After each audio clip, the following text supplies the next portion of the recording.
नमस्कार। मैं कृषि भूषण संजीव गणपतराव माने, हेड पोस्ट आष्टा, तहसील वाळवा, डिस्ट्रिक्ट सांगली, महाराष्ट्र से कई दिनों से हम देख रहे हैं कि गन्ने का उत्पादन बढ़ाना है, अच्छी तरीके से लेना है तो क्या क्या करना चाहिए, इसके बारे में हम चर्चा कर रहे हैं। 5 पॉइंट पे हमने चर्चा करना शुरुआत किया था। पहला था सॉइल की फर्टिलिटी अच्छी होनी चाहिए, दूसरा था गन्ने का प्लांटेशन कैसे होना चाहिए, साइंटिफिक तरीका क्या है, तीसरा था केमिकल फर्टिलाइजर का यूज कैसे कैसे और कितना करना है, चौथा था प्लांट प्रोटेक्शन कैसे करना है, बहुत वन्य प्राणी वगैरह तकलीफ देते हैं तो क्या करना है, और आखिर में अभी आता है वाटर मैनेजमेंट, पानी की व्यवस्थापन कैसी होनी चाहिए। अलग अलग राज्यों में अलग अलग व्यवस्था करनी पड़ती है। महाराष्ट्र में देखा जाए, खास करके वेस्टर्न महाराष्ट्र, जहां बारिश मध्यम रहती है, बहुत ज्यादा होती नहीं है, और जमीन बहुत ही अच्छी है हमारे यहाँ, शुगर केन के लिए बहुत ही बढ़िया जमीन है हमारे यहाँ, और यहाँ के फार्मर बहुत सालों से गन्ने की खेती कर रहे हैं, नया नया टेक्निक सब अपना रहे हैं। इनको ये पता चला है कि ये चारों पांचों पॉइंट पे कैसे काम करे तो उत्पादन बहुत ही अच्छा तरीके से आ सकता है। मैं एक बार और दोहरा दूं कि हमारे यहाँ 100 टन प्रति एकड़ गन्ना लेना, 100 टन यानी 1000 क्विंटल गन्ना लेना इतना ज्यादा तकलीफ वाली बात नहीं है, ऐसे हमारे यहाँ सब फार्मर मानते हैं। हर गांव में, हर तहसील में, हर जिला में हमारे यहाँ बहुत सारे ऐसे फार्मर हैं कि जिनका उत्पादन 70 टन, 80 टन, 90 टन, 100 टन ही नहीं, उससे आगे भी बहुत से फार्मर हमारे हैं कि ज्यादा उत्पादन प्रति एकड़ में लेते हैं। मैंने भी शुरुआत की तो 20 टन प्रति एकड़ उत्पादन था, फिर 40-45 टन तक पहुंच गया, फिर विद्यापीठ के माध्यम से उनके मार्गदर्शन पे 86 टन पर एकड़ तक पहुंच गया, और उनके ही मार्गदर्शन पे बाद में जैसे अच्छे अच्छे प्रयोग हमारे यहाँ होने लगे, तो 1997-98 में पहली बार महाराष्ट्र में 100 टन प्रति एकड़ का प्रोजेक्ट मेरे यहाँ central sugar cane research centre, Padegaon, जिला सातारा, वसंतदादा शुगर इंस्टीट्यूट, मांजरी, पुणे, और महात्मा फुले कृषि विद्यापीठ राहुरी, इनके मार्गदर्शन पे, और बहुत सारे फार्मर इसमें जुड़े थे, इनके सभी लोगों के मार्गदर्शन पे पहला एक्सपेरिमेंट मेरे यहाँ 5 एकड़ में ड्रिप इरिगेशन सिस्टम जोड़कर, जो जैन इरिगेशन सिस्टम का ड्रिप इरिगेशन सिस्टम था, पहले ही जोड़कर 3 फीट विड्थ की चास निकालकर, नाली निकालकर या फरो निकालकर, 3 फीट वाली फरो निकालकर पेयर रो सिस्टम से प्लांटेशन किया था, यानी 2 चास में प्लांटेशन किया और तीसरी चास खाली छोड़ी थी। 2 नाली या फरो में प्लांटेशन किया, तीसरी नाली या फरो खुली छोड़ी थी।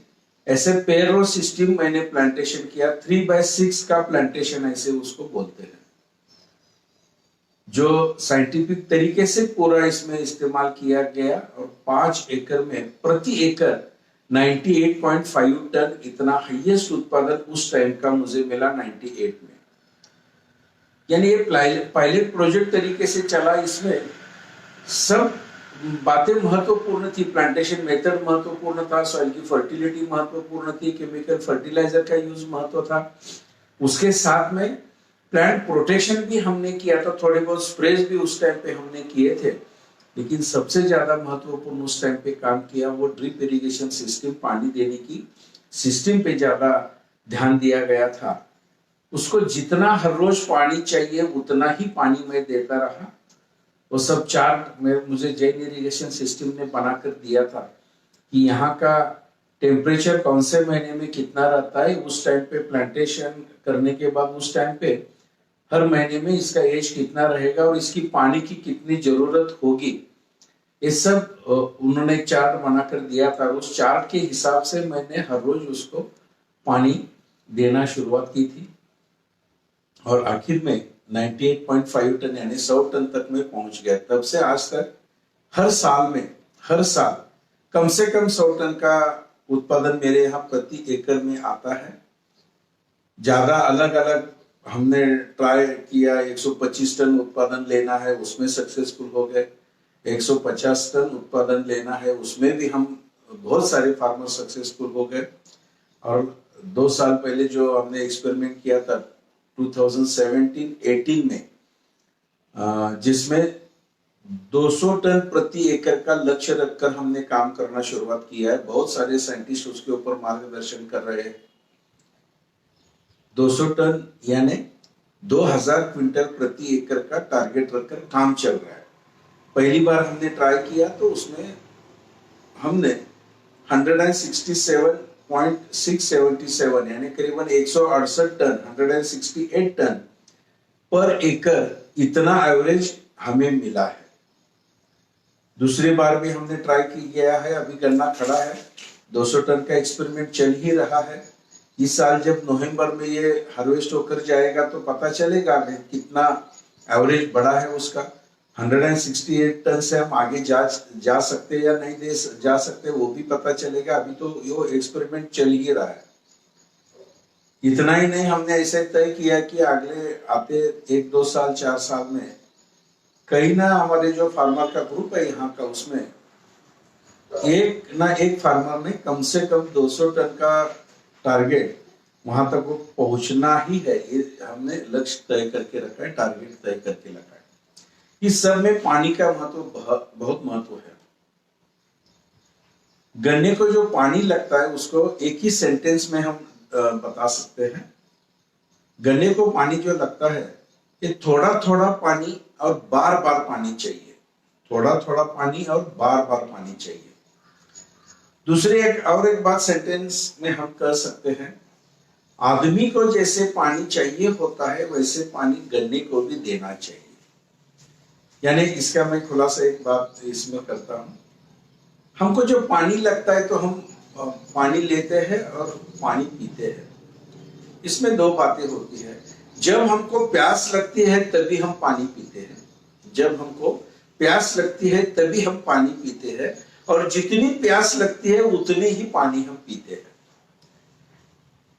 यानी एक गिलास पानी पीना है तो 4 गिलास पानी इकट्ठा हम नहीं पीते। या चलो आज बाहर निकलना है, पूरे दिन में 4 लीटर पानी पीना है तो सुबह उठकर 4 लीटर पानी पिए और बाहर निकले और पूरे दिन पानी नहीं पिया, ऐसे हम नहीं करते। जब भी हमको प्यास लगती है तब भी पानी पीते हैं, और जितनी प्यास लगी है उतनी ही पानी पीते हैं। यही गन्ने को भी करना है। गन्ने को जब प्यास लगती है, उसको जब पानी की जरूरत होती है तभी पानी देना है, और जितनी पानी की जरूरत है उतनी ही पानी उसको देना है। ये एक बिल्कुल ध्यान में रखना है।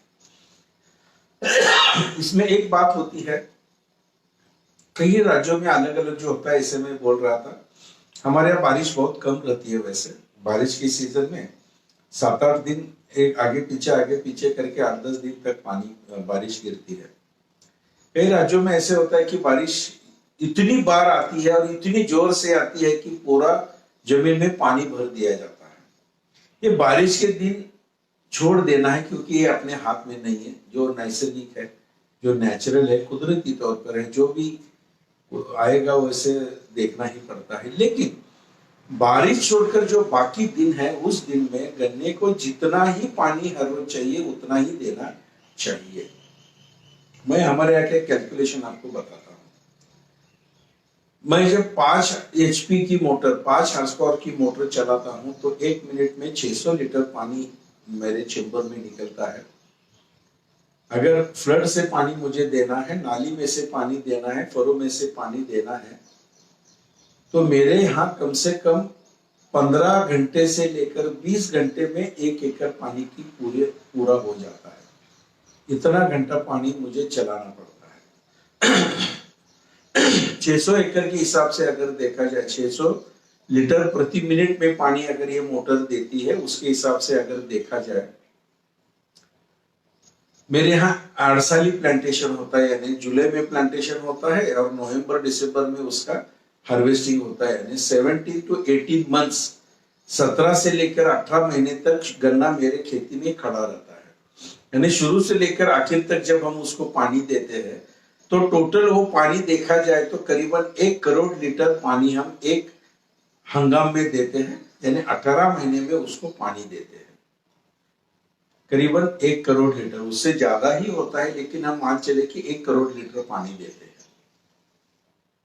यही पानी हम देते वक्त आज पानी दिया, बस 15-20 दिन 30 दिन तक पानी नहीं देते। आज पानी दिया तो तालाब जैसे पानी भर दिया और बीच में पानी नहीं देते, फिर तालाब जैसे पानी भर दिया फिर बीच में पानी नहीं देते। ऐसे हम पानी देने की हमारे यहाँ सुविधा थी। गन्ने का उत्पादन नहीं बढ़ता था उस टाइम पे। एक ऐसी कहावत थी, मैंने सुना था कि गन्ने को पानी में खड़ा कर दीजिए, गन्ने को पानी में खड़ा कर दीजिए, वही गन्ना आपको पैसे के ढेर के ऊपर खड़ा कर देगा। ऐसे कहावत थी हमारे यहाँ, अभी भी कई जगह चलती है। यानी गन्ने को इतना पानी दीजिए, इतना पानी दीजिए, वो पानी में ही रहना चाहिए तो गन्ना इतना अच्छा आएगा, इतना अच्छा आएगा कि आपको पैसे के ढेर में वो बिठाएगा। ऐसी कहावत थी। मैंने भी शुरुआत में ऐसे ही किया था, तालाब जैसे पानी भर देता था, बार बार पानी देता था, तालाब जैसे भर देता था, लेकिन गन्ने का उत्पादन 20 टन से आगे नहीं गया। जब साइंटिस्ट से बात हुई तो उन्होंने यही कहा था कि थोड़ा थोड़ा पानी और बार बार पानी देना है, जिसमें फिर जैर इरिगेशन की टेक्निक मुझे समझ में आई और मैं ड्रिप इरिगेशन पे चला गया। ड्रिप इरिगेशन से एक बात होती है कि हर रोज उसको जितना पानी चाहिए उतना ही पानी हम गिनकर दे सकते हैं, काउंट कर कर दे सकते हैं।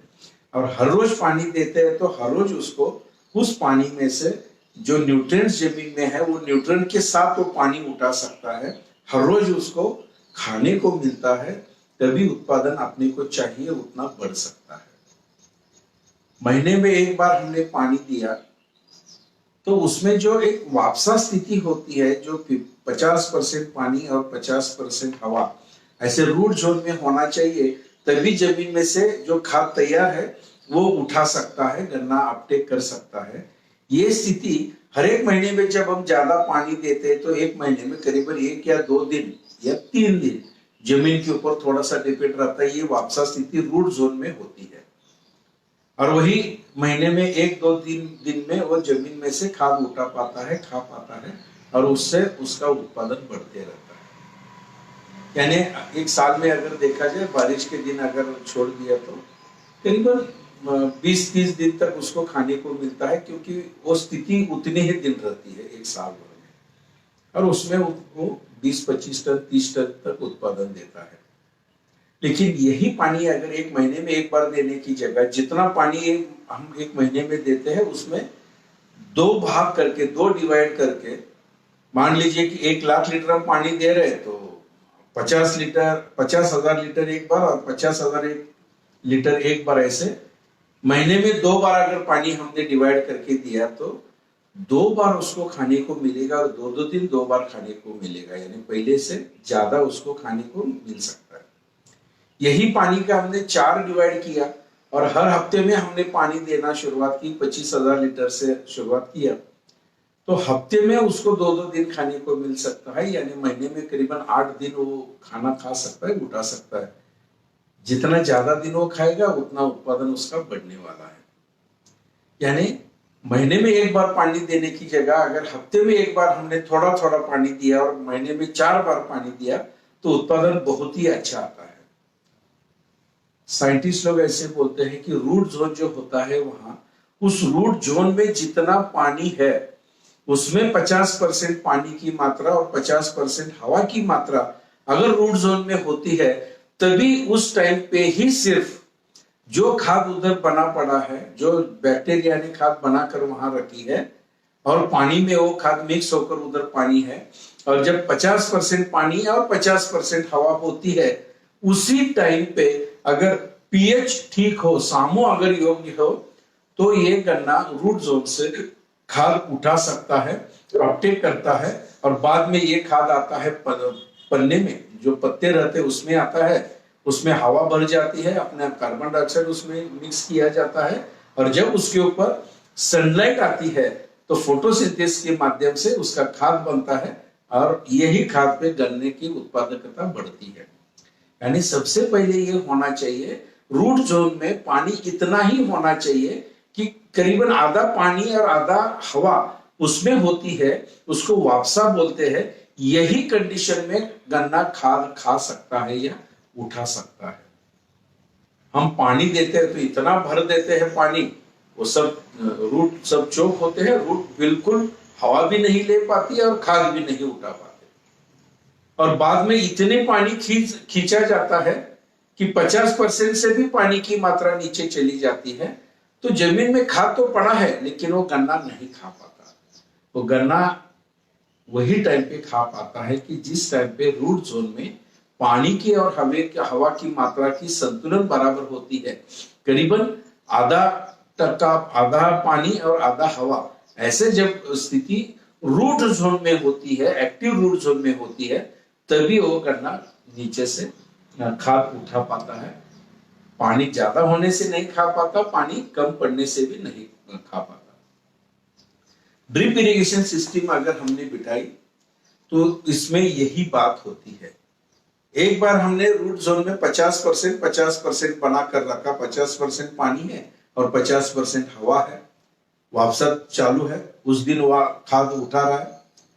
दूसरे दिन तक उसमें से जितना पानी अलग अलग कारण से कम होता है, यानी जैसे इवापोरेशन, हवा में पानी थोड़ा बहुत निकल जाएगा, गन्ना पानी जो अंदर लेता है पत्ते में पानी आता है तो वहां से हवा में थोड़ा सा पानी इवापोरेशन होके निकल जाएगा, बाष्पीभवन उसको बोलते हैं। थोड़ा बहुत पानी नीचे से इधर उधर चला जाएगा। ये जितना पानी कम होता है उतना ही पानी दूसरे दिन देना है, यानी टॉपअप करना है, ऐसे बोलते हैं। 50% पानी है, दूसरे दिन तक ये 40% तक नीचे चला गया, तो दूसरे दिन ऊपर 10% ही पानी देना है और 40% से उसको 50% तक ही लेके जाना है। ऐसे किया तो फिर दूसरे दिन भी वो खाद उठा पाता है। मान लीजिए तीसरे दिन तक बहुत ज्यादा तेज धूप है, बहुत ज्यादा इवापोरेशन हो गया, 50% से 40% तक नीचे जाने की जगह वो 30% तक नीचे चला गया, तो तीसरे दिन हम 20% ही पानी ज्यादा देंगे जिससे वो 50% तक आ सके। ऐसे पानी की मात्रा अगर हमने बराबर संतुलन करके रखा तो उत्पादन अपने आप बढ़ता है। ड्रिप इरिगेशन के माध्यम से जब हम पानी देते हैं, 1 करोड़ लीटर की जगह हम पानी की मात्रा करीबन 40 लाख लीटर से लेकर 50 लाख लीटर में हमारे यहाँ पानी की पूरी होती है और गन्ना 100 टन, 125 टन, 150 टन तक आ सकता है। ड्रिप इरिगेशन का यही महत्व है। ड्रिप इरिगेशन अगर हमने सिस्टम बिठाई तो ड्रिप इरिगेशन से पानी जब हम देते हैं तो गिनकर हर रोज जितना पानी चाहिए उतना ही हम दे सकते हैं। जमीन में पानी कितना कम ज्यादा है ये तो अंदाज से अपने को पता चलता ही है, फार्मर को ये पता चलता ही है, लेकिन इसमें अभी बहुत सारे अत्याधुनिक टेक्निक भी आए हैं। टेंसोमीटर का एक मीटर हम अगर उधर बिठा दिया जमीन में तो हमको पता चलता है कि यहाँ कितना मॉइस्चर है, पानी कितना कम है या कितना ज्यादा है, आज कितना पानी देना है कितना नहीं देना है, ये पता उस मीटर से भी चल सकता है। वैसे तो पानी की बात होती रहती है। जिस राज्य में बहुत ज्यादा पानी होता है, बारिश बहुत ज्यादा होती है, वहां थोड़ा सा अलग से ध्यान देने की जरूरत है। वहां बारिश के दिन छोड़ देने चाहिए। जैसे मैं गुजरात में बहुत बार जाता हूँ, गुजरात में जब जून महीने में बारिश शुरुआत हो जाती है, मिड जून में, तो करीबन अगस्त मिड तक ये बारिश इतनी होती रहती है कि हम जमीन में जाकर कुछ काम ही नहीं कर पाते, गन्ने का प्लांटेशन भी नहीं कर पाते।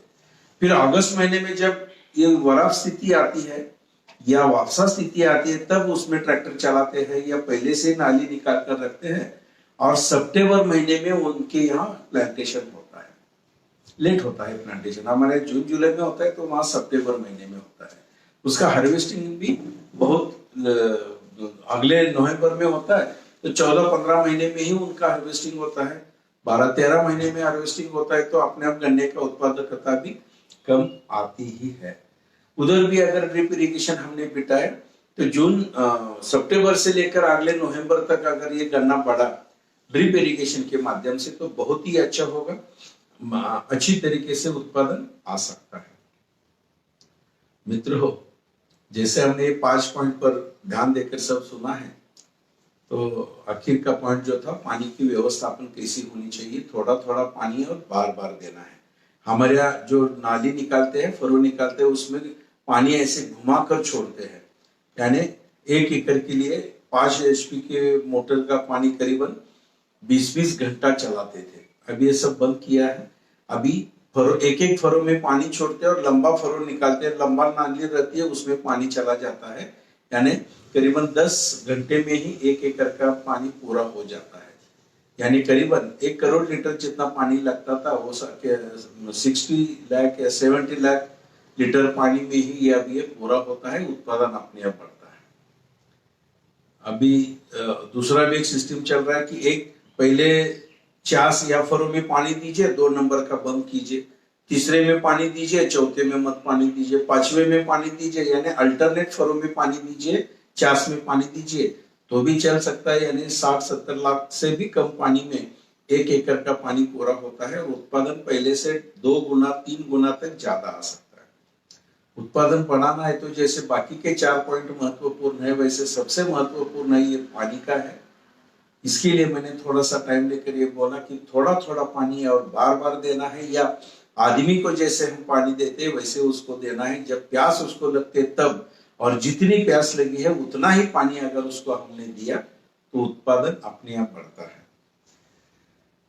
आज के लिए इतना ही काफी है, कल फिर मिलते हैं। आपके जो भी कुछ इस 8-10 दिन में जितने भी प्रश्न आए हैं, इस प्रश्न के उत्तर हम कल देने वाले हैं। प्रश्न के ऊपर हम कल चर्चा करेंगे। और भी कोई आपके प्रश्न है तो पूछ सकते हैं, भेज सकते हैं। इसके बारे में कल हम चर्चा करेंगे और आगे ये सब ऐसी चर्चा चलती रहेगी। नमस्कार।